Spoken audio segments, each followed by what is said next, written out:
Kristo ay sinugo upang sa dukhay magturo, magpalaya sa bilanggo.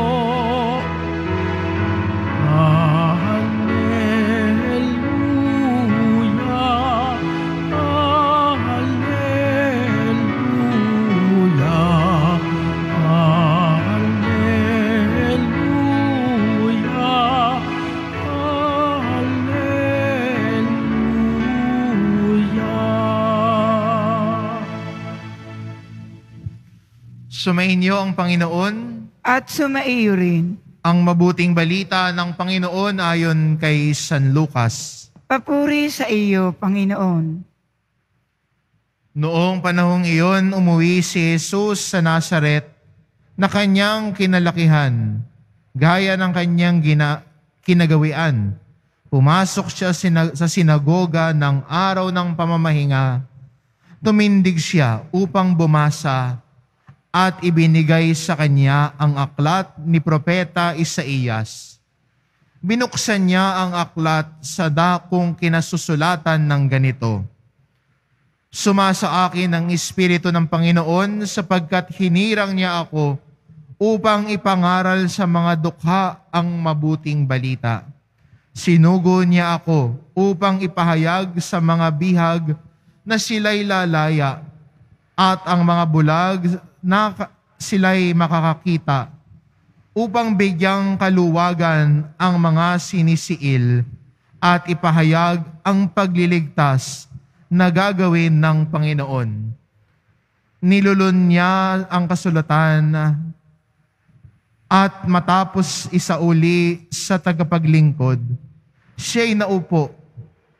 Nakatitig sa kanya ang lahat ng nasa sinagoga at sinabi niya sa kanila, Natupad ngayon ang bahaging ito ng kasulatan samantalang nakikinig kayo.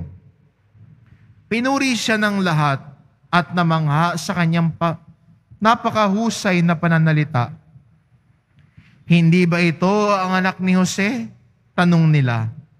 Kaya't sinabi ni Jesus, walang pagsalang babanggitin ninyo sa akin ang kawikaang ito. Doktor, gamutin mo ang iyong sarili. Sasabihin din ninyo sa akin, gawin mo naman sa iyong sariling bayan ang mga nabalitaan naming ginawa mo sa Capernaum. At nagpatuloy ng pagsasalita si Jesus. Tandaan ninyo, walang propetang kinikilala sa kanyang sariling bayan. Ngunit sinasabi ko sa inyo, maraming babaeng babalo sa Israel noong kapanahunan ni Elias nang hindi umulan sa loob ng 3 taon at kalahati at nagkaroon ng matinding tagutom sa buong lupain. Subalit hindi sa kanino man sa kanila pinapunta si Elias, kundi sa isang babaeng balo sa Serapta, sa lupain ng Sidon. Sa dinami-dami ng mga ketongin sa Israel noong kapanahunan ni Eliseo, walang pinagaling isa man sa kanila. Si Naaman pang taga-Syria ang pinagaling.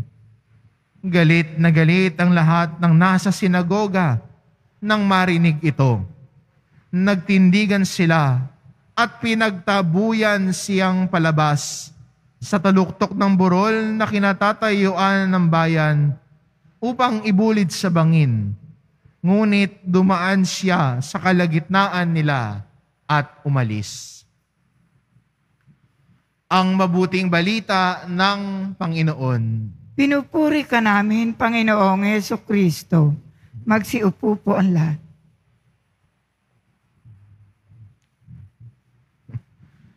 Sa dinami-dami ng mga ketongin sa Israel, si Naaman taga-Syria pa ang pinagaling. Sa dami-dami ng mga balo sa Israel, noong nagkaroon ng kagutuman sa isang babaeng balo sa Serapta, doon pinapunta si Elias. bakit nagalit dito ang mga taga na nakikinig kay Jesus sa sinagoga? Minsan po iniisip natin, no, na pag tayo ay sumusunod sa Diyos, minsan hindi sana puso ang lumalaki para sa pagmamahal. Sa ating pong ebanghelyo, ang lumaki ay ang ulo. Yumabang, iniisip nila, kami lang ang pwede. Kami lang ang mahal ng Diyos, kami yung bayan niya. Yung iba, outcast. Hindi bilong sa amin yan. Kaya doon lang sila. Nang sinabi ni Jesus ito, hindi lang kayo. Akala nyo kayo lang? Hindi. Dahil ang pagmamahal ng Diyos para sa lahat. Ang patnubay ng Diyos, hindi lang ikaw lang. Hindi ikaw ang highly favored one. Ganun minsan, pag iniisip namin, ako, yabang na yan. Pero, kung bilang Kristiyano, kaya natin at bukas ang isip natin sa pakikinig sa salita ng Diyos. At yung babaeng balo at si Naaman, nakinig sa salita ng propeta, kaya gumalaw ang grasya ng Diyos sa kanila. Nakinig sila. Ang mga Israelita, hindi nakikinig sa mga propeta. Ang ginawa nila, pinapatay pa nila. Paano gagalaw ang grasya ng Diyos kung ayaw nating makinig? Kaya sa ating ebanghelyo, pagkatapos magpahayag ni Jesus sa sinagoga, naging sarado ang tenga nila. Anong pinag-uusapan nila? Hindi ba anak ni Jose yan? Nung nagchismisan pa pagkatapos, di ba anak ni Jose yan? Saan nang gagaling yan? Paano niya nalaman yung mga yan? Hindi na bukas sa pakikinig. Kaya hindi dumaloy ang grasya ng Diyos. Ang ganda rin po sa atin, no, bilang mga Kristiyano ngayon, na tignan ng halimbawa ng mga tao sa Ebanghelyo na bagamat sila'y isinasang tabi, hindi pinapansin, pero sila'y bukas loob na nakinig sa salita ng Diyos, dumaloy ang grasya ng Diyos. Tayo ba ho, bilang mga Kristiyano, handa ba tayong makinig sa Kanyang salita? At hindi lang ibig sabihin, Father, nakikinig po ako. Pero sana yun napapakinggan natin ay tunay ngang nakikinig tayo kung ang napapakinggan ay sinasabuhay. Pag sinabi ba ng nanay mo, maglinis ka ng bahay, narinig mo nga siya, pero pag hindi ka gumalaw sa kinauupuan mo, babalik ang nanay mo sabihin, di ba sinabi ko siya maglinis ka? Ay, oo, naririnig kita, pinakinggan naman kita. Pero kung hindi ka tatayo, babalik at babalik sa'yo ang nanay mo at magagalit sa'yo. Kasunod niyan, yung walis na ang lilipad palapit sa'yo. Isa ganon din po sa atin bilang Kristiyano.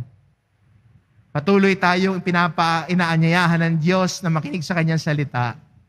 Pero nasa sa atin kung tatayo ba tayo at yayakapin ang Kanyang salita. Tatayo ba tayo para tumugon sa Kanya at maglakad kasama Niya? Yan po yung hamon sa atin ngayon. Sa ating ebanghelyo, ang mga taga-Nazaret ay hindi naniwala. Pero sana sa atin din po mga Kristiyano, tulad ng halimbawa ng balo na taga-Serapta at si Naaman na taga-Syria, nakinig sa salita ng Diyos, tumayo at naniwala sa Kanyang salita. Sa ating pakikinig, naway magbunga ang salita ng Diyos sa ating buhay. Amen.